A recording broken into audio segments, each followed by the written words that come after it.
here's the assignment contract. Again, same thing. Add your logo over here if you need. Or if you don't have one, no problem. Just fucking delete that and you're good to go. Real quick, the assignment of contract is what you're going to use to sell your cash deals. So not novations, only your wholesale deals. Once you have a buyer, you're going to send them this document. Here's you go. You're going to put your date. And this is going to be between assigner, that's going to be you, assigns to, assignee is going to be the buyer. So you're going to put your name or your LLC and then their LLC. They're going to be buying in an LLC.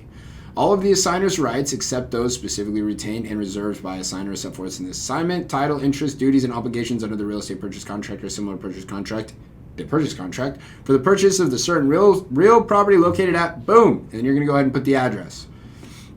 And assessor's number, boom, you're going to put the APN. Good. Hey, you are assigning to them this property. Done. Easy. Purchase price and assignment fee. Assignee shall pay the amount of, now you're going to put whatever you're assigning it to them, not the assignment fee. So for instance, if you are selling this property for $150,000 and you have it for $100,000, you're going to put the assigner shall pay the amount of, and you're going to spell out $150,000. You're going to spell that out in letters. You're not going to write it. And then you're going to write it just the number, right? 105, 00, or I'm sorry, 150, 000 right here in this box. So again, not the fee. You're not going to put $50,000 because that's what you're making. You put the entire assignment price, which is the sum of the assigner's original purchase price plus an assignment fee. The assignment fee is the amount equal to the difference between the assignee's purchase price and the purchase price under the purchase contract, or in the event the assigner is not the original buyer, the amount assigner has agreed to purchase the property for under a prior assignment. This is saying if we're JVing the deal, like for instance, let's say somebody sends me a deal at 105 and I assign it to somebody else at 110, right? That's all it is. The assignment fee shall be paid by to assigner by escrow agent upon close of escrow. Close of escrow, look, you're just putting the date, the same close of escrow date you have in the contract, and this is saying when it's going to close. Guys, our assignment contract is fucking bulletproof. Check out all these things. So, the assignee shall deliver to escrow agent a cashier's check, wired funds, or any other immediately available funds to pay the assignee's purchase price, all closing costs, fees, charges, and other amounts to be paid by the buyer under the purchase contract at least 2 days prior to the close of escrow date.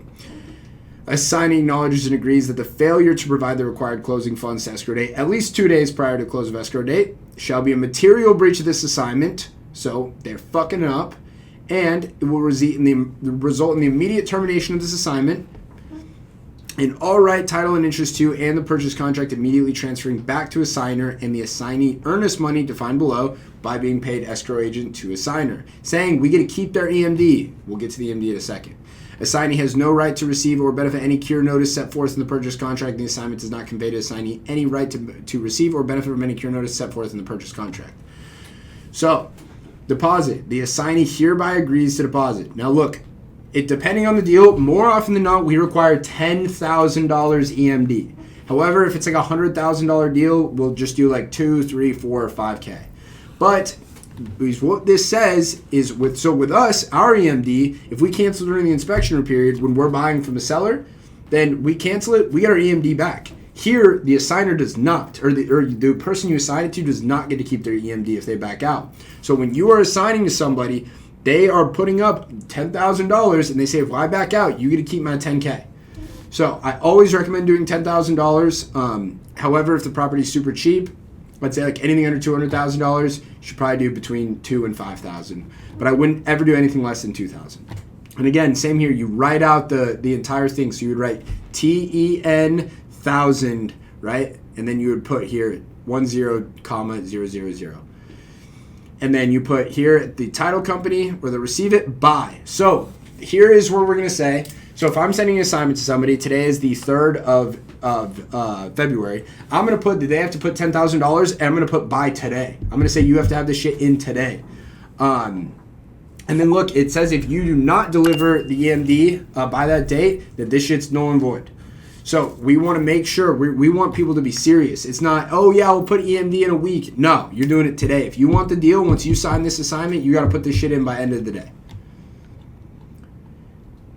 In the event the escrow agent is to release the original earnest money deposited with escrow agent by a signer prior to close of escrow as a result of the seller's breach of contract or the deposit of earnest money by subsequent assignee of the contract, such original earnest money shall be released to the assigner and should not be paid to assignee. So this is saying if we have to put up EMD and for some reason the contract cancels, if we have to put EMD up with the seller and some reason the contract cancels, we get it back, not our assigner.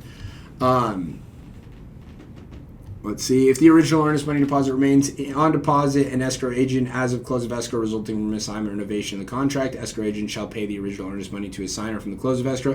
This is saying if we put EMD, if we put up EMD, let's say with the seller, we put up $1,000 EMD, and the contract closes, we get our we get that initial $1,000 back, right? This is just all explaining EMD.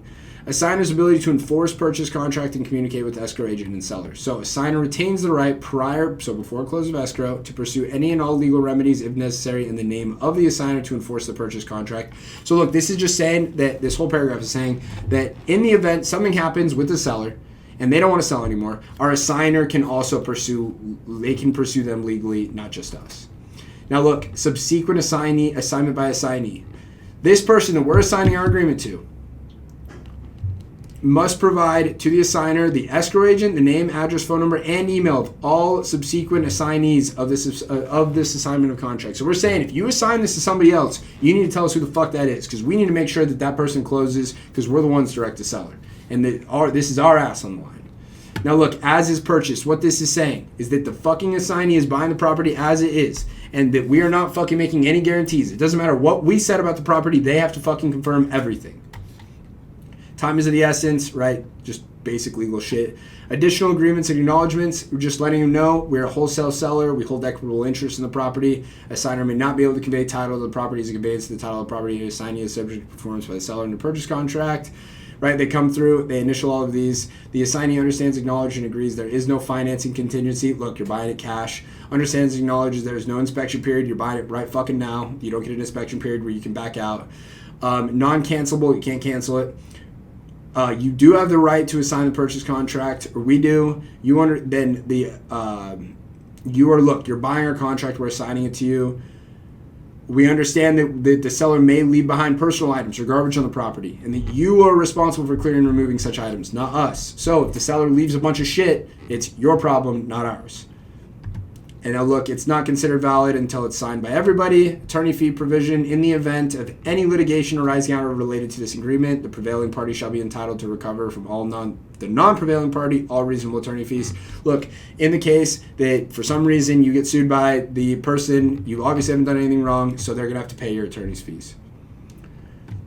And there you go, that's it. So assigner, remember this is going to be you, so you're going to put your name, you're going to put you're a member of name, right, you'd print your name, you'd sign, you'd put member or manager if you're an LLC. If it's just you personally, don't put anything there. Date, same thing for the assignee. Super simple stuff, guys.